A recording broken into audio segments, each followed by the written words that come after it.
Mesdames et messieurs, bonsoir et bienvenue dans ce journal. Au sommaire, le réaménagement des horaires de travail dans la fonction publique, une décision approuvée mise en application par les travailleurs béninois depuis ce lundi. Le président Emmanuel Macron se serait alloué les services d'un cabinet consulting privé au lieu de s'en remettre à son ministre de la Santé dans la gestion de la campagne de vaccination, un acte qui suscite polémique en France. Et puis, la victoire de Joe Biden à la présidentielle est bel et bien validée par le Congrès américain. Le 46e président des États-Unis prendra ses fonctions le 20 janvier prochain, une annonce qui a suscité l'envahissement du temple de la démocratie américaine par les républicains, des manifestations fortement désapprouvées.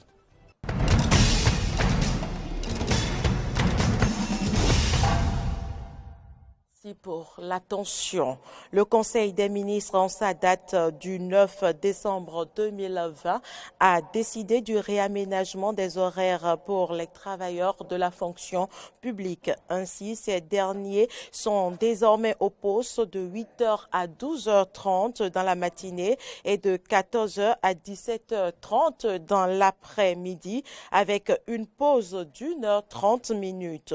Une équipe de la rédaction est allée s'enquérir du respect strict de cette nouvelle décision dans certaines administrations publiques de Cotonou. C'est un reportage signé Krano François Roumbédé-Rinto et Romaric Devochi. Depuis ce lundi 3 janvier 2021, l'application des nouveaux horaires de travail dans l'administration publique est effective comme en a décidé le Conseil des ministres du mercredi 9 décembre 2020. Un réaménagement diversement apprécié par les travailleurs de la mairie de Cotonou. Les agents municipaux en service à la mairie ici, comme ceux qui sont dans les annexes, ont commencé par se conformer effectivement aux nouveaux horaires du Bénin. Je crois que donc ainsi, ils viennent à 8h et à 12h30 et ils s'en vont se restaurer, se reposer. Ensuite, ils reviennent à 14h et à 17h30, ils repartent. Cette décision vient répondre à une préoccupation, vient répondre, et on peut dire, à des difficultés, notamment celles que rencontrent les femmes fonctionnaires qui sont obligées de rentrer tard chez elles, et ce qui ne garantit pas une certaine cohésion, une paix dans les foyers. C'est une surprise agréable pour moi personnellement parce que on reste beaucoup au travail, les enfants sont à la maison désœuvrés et ils ne s'occupent pas toujours correctement de leurs études. Maintenant, ça nous permet de vite rentrer et de nous occuper d'eux. 72 heures après l'application de cette décision et déjà des difficultés sont à remarquer à certains niveaux. Dans l'après-midi, de 14h à 17h30, ce n'est pas du tout facile. C'est surtout la pause qui nous dérange un peu. Non, pas tellement chez moi, non, parce que vous savez, à des postes de responsabilité, nous, on ne peut même pas partir à 16h. Là, nous avons toujours une heure drastique, c'est-à-dire on attend 1 heure, 2 heures, au cas où il y aurait des urgences. Au niveau des heures de pause, nous n'arrivons pas vraiment à nous reposer convenablement afin de donner le nécessaire, afin de produire davantage de résultats. Face à ces dernières, des solutions sont proposées. À cet effet, je voudrais également suggérer aux autorités de repenser ce même aménagement au niveau de nos enfants et élèves dans les collèges et écoles. Ça va plus aider tout le monde. On salue cette décision-là et on aurait souhaité mieux. Pourquoi pas aller plus tard ou dans les mois à venir, dans les semaines à venir, aller carrément à une journée continue.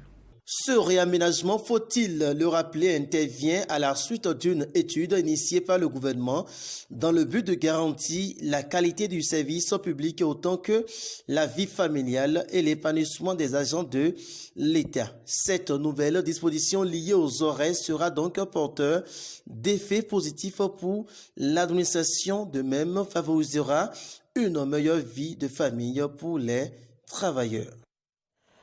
La nouvelle année a bien démarré au ministère des Affaires étrangères et de la coopération. Pour preuve, la cérémonie de présentation de vœux qui a eu lieu ce mercredi 6 janvier 2021 au sein du dit ministère. Dans une ambiance festive et sobre, de nouveaux engagements ont été pris pour de nouvelles réalisations, bien évidemment pour le compte de l'année 2021. Le compte rendu de cette cérémonie est signé Samson Oké et Jean-Baptiste Boko.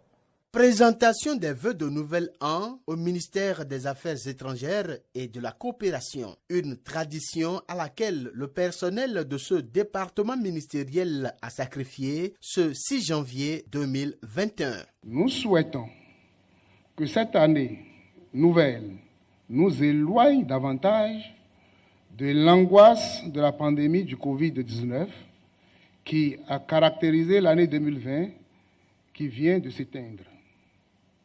Aussi, voudrais-je, Monsieur le ministre, à l'orée de cette nouvelle année, exprimer, au nom de l'ensemble du personnel du ministère des Affaires étrangères et de la coopération, au département comme en poste dans nos représentations diplomatiques et consulaires, nos vœux sincères de parfaite santé, de bonheur et de paix à vous-même, aux membres de votre famille, à vos amis et à vos proches.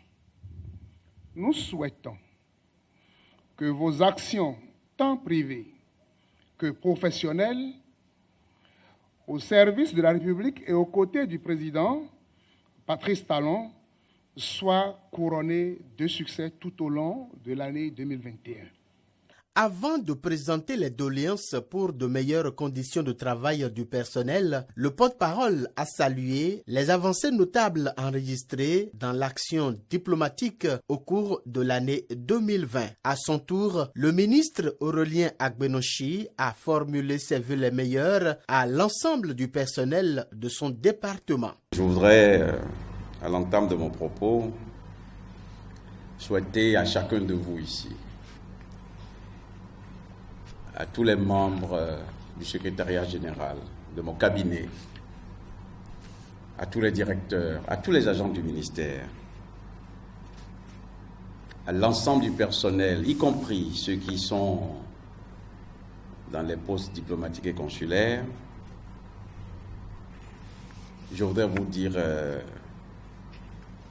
tous mes vœux de santé, c'est le capital le plus précieux, mes vœux de succès, mais mes vœux aussi d'épanouissement pour chacun de vous, chacun de nous, dans le travail que nous faisons, travail exaltant parce que c'est un travail au service de la nation.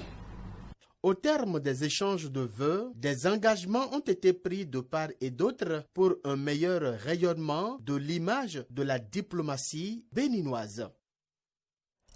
Par arrêté préfectoral en date du lundi 4 janvier 2021, le préfet du département du Zou met fin à la consommation de la chicha dans les lieux ouverts au public sur son territoire de compétence.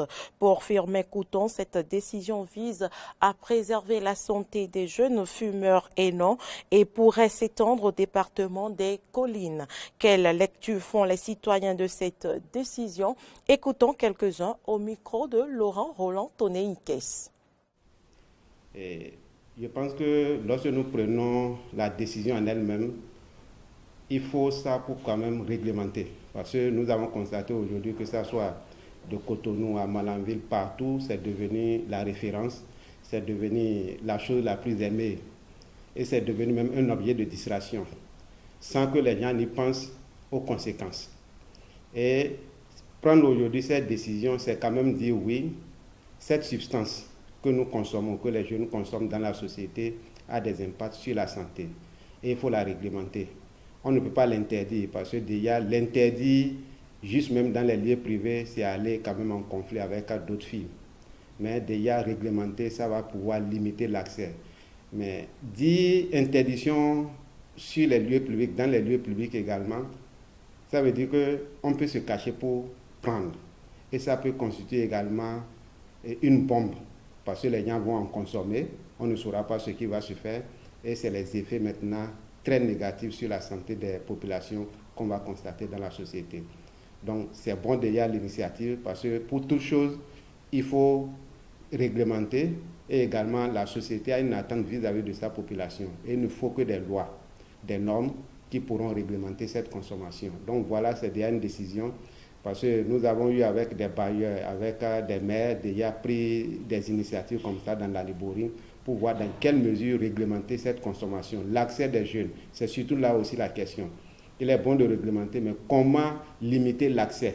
Au-delà de ce que pense la jeunesse, que fumer de la chicha, c'est comme fumer des arômes, s'amuser. Loin de là, c'est plus dangereux que fumer de la cigarette.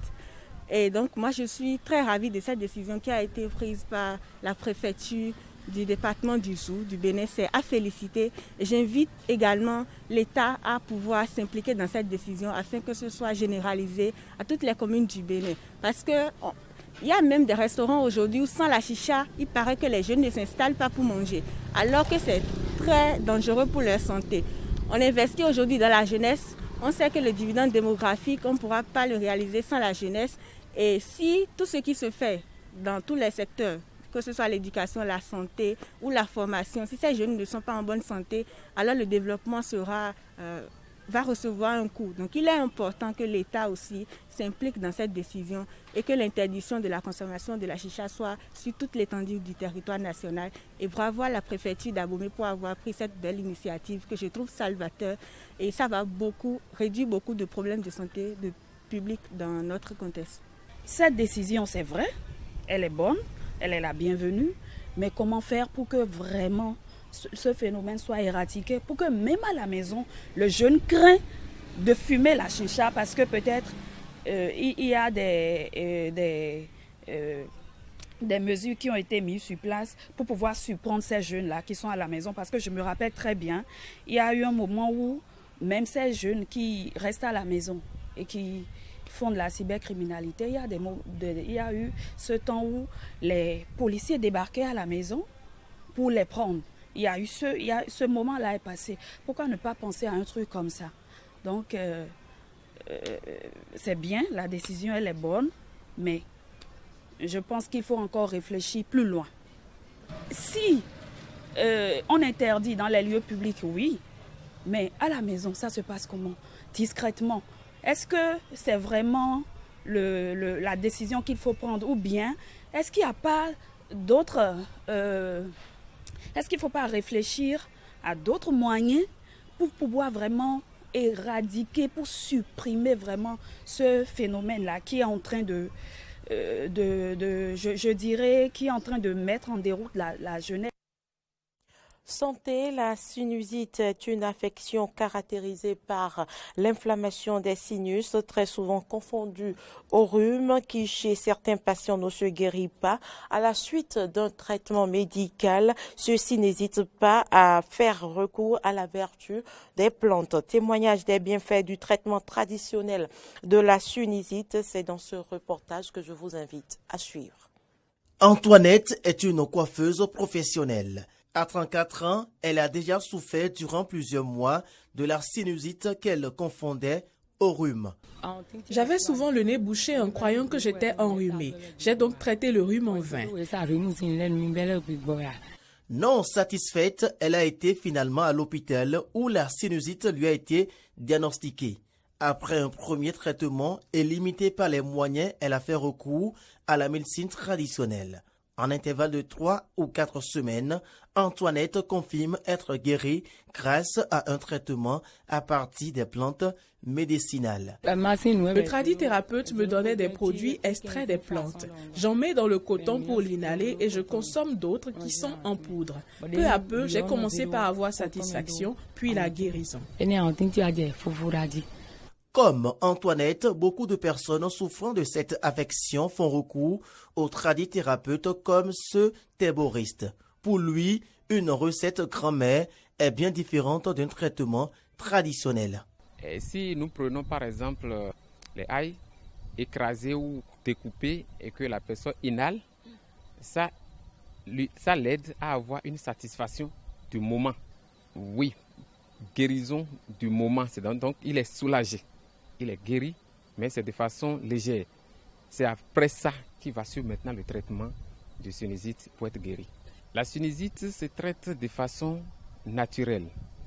C'est-à-dire, il y a des plantes qui ont des vertus d'antibiotiques que nous utilisons pour l'inhalation avec le coton pur et autres. Et il y a aussi un certain nombre de produits en liquide ou en poudre qu'on remet aux patients et ils prennent pour être guéris. Remède de grand-mère ou recours aux plantes médicinales, les praticiens de la médecine moderne sont prudents. Pour eux, le seul traitement recommandé et efficace se fait dans les centres de santé sous le contrôle des spécialistes. Je ne pourrais pas porter de jugement sur ce que font les praticiens qui font quand même un travail énorme pour pouvoir soulager la population. La plupart du temps, les populations ont peur d'aller chez le médecin parce qu'ils estiment que lorsqu'ils vont aller à l'hôpital, il y a déjà le niveau socio-économique de la population qui les empêche souvent d'avoir l'audace de consulter le médecin. En Afrique, 80% de la population continue d'utiliser des médicaments traditionnels pour les soins primaires tels que le paludisme, le diabète ou la tension.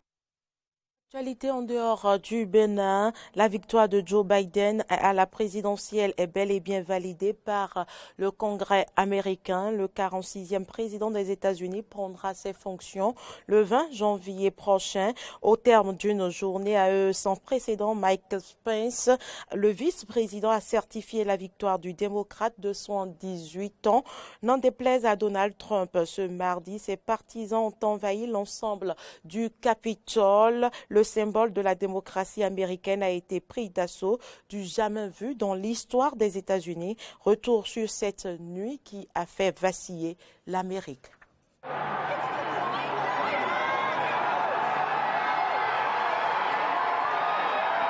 Scène de chaos à Washington. Le Congrès, temple de la démocratie américaine, est pris d'assaut par les partisans de Donald Trump. Ils étaient des milliers hier dans la capitale fédérale, répondant à l'appel de leur candidat. Lors d'un discours prononcé quelques heures avant les faits, le président sortant confirme qu'il n'accepterait pas la défaite. Nous tous ici présents ne voulons pas voir notre victoire électorale volée par des démocrates pleins d'audace de la gauche radicale, car c'est ce qu'ils font. Et volée par les pseudo-médias, car c'est ce qu'ils ont fait et ce qu'ils sont en train de faire. Nous n'abandonnerons jamais, nous ne concéderons jamais. C'est hier que le Sénat devait valider la victoire de Joe Biden. Envahi de manifestants pro-Trump, la séance a dû être interrompue. Les militaires de la garde nationale ont été envoyés pour rétablir le calme. La police a annoncé la mort d'une femme décédée des suites de ses blessures après avoir été blessée par balle à l'intérieur du Capitole. 3 autres personnes sont mortes dans les environs du Capitole dans la soirée.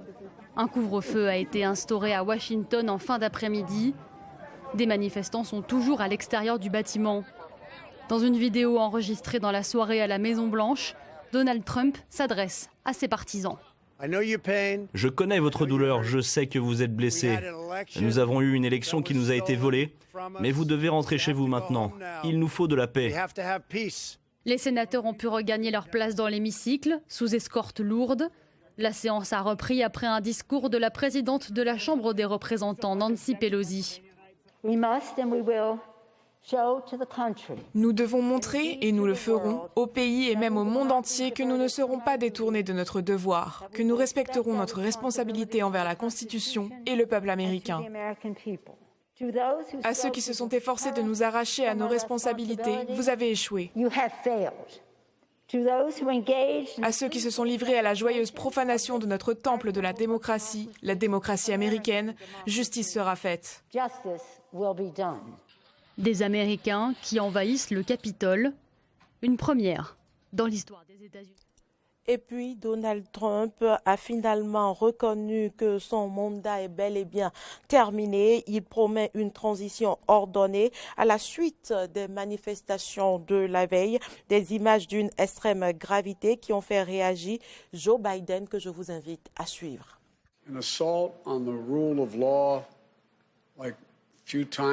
Une attaque contre l'état de droit comme on en a rarement vu. Une attaque contre la plus sacrée des entreprises américaines, la conduite des affaires du peuple. Permettez-moi d'être très clair, les scènes de chaos au Capitole ne reflètent pas l'Amérique véritable, ne représentent pas ce que nous sommes. Do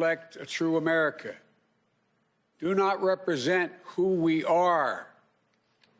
But today's reminder, a painful one.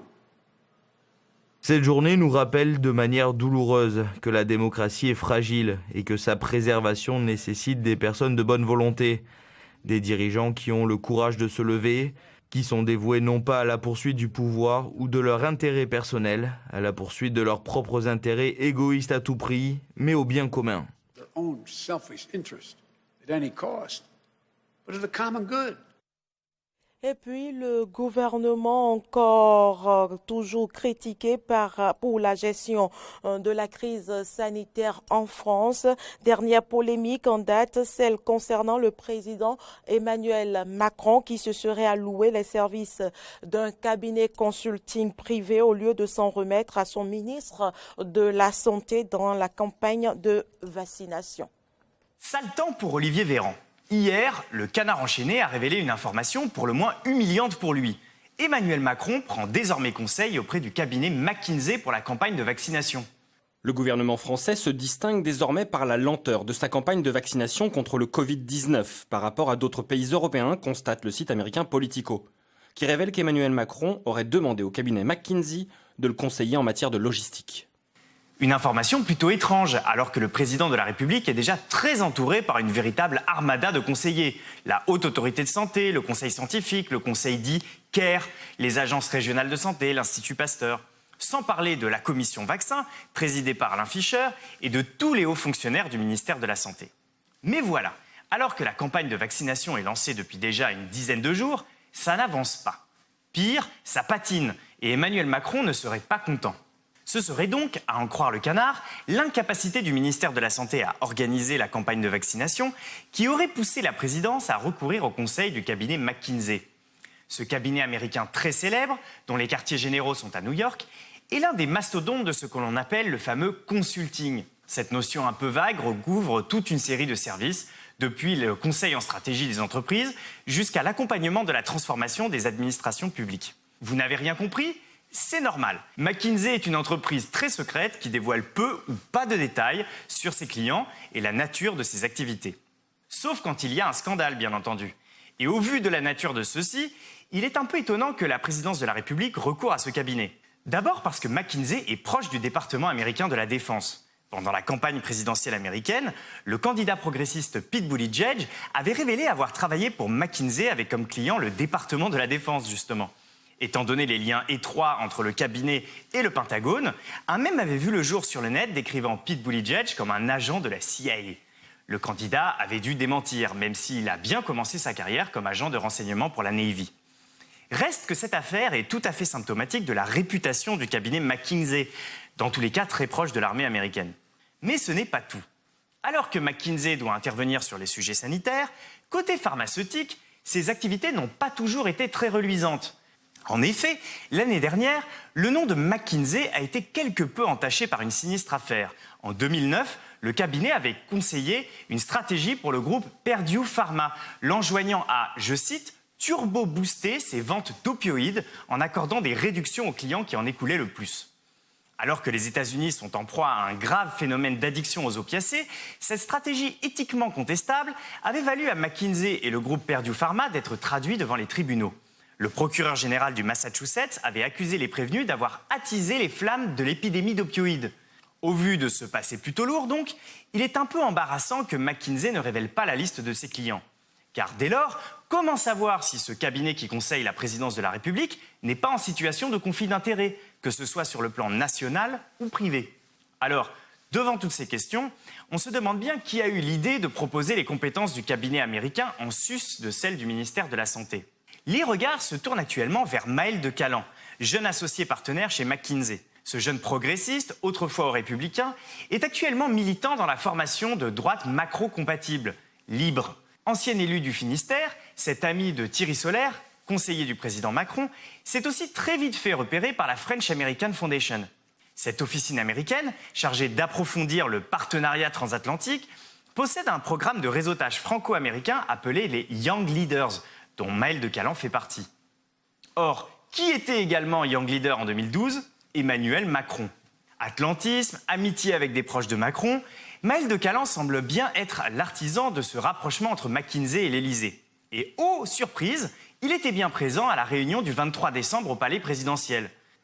Un mélange des genres préoccupant, alors que sur la question des vaccins, les États-Unis et les groupes pharmaceutiques ont montré à plusieurs reprises qu'ils n'avaient pas vraiment les mêmes intérêts que la France. Quoi qu'il en soit, cette mystérieuse mission de McKinsey pour la présidence révèle au moins le naufrage de l'administration française, constamment dépassée depuis le début de la crise du Covid. 2021 s'annonce bien. Et ce sera tout pour cette édition. Merci de l'avoir suivi.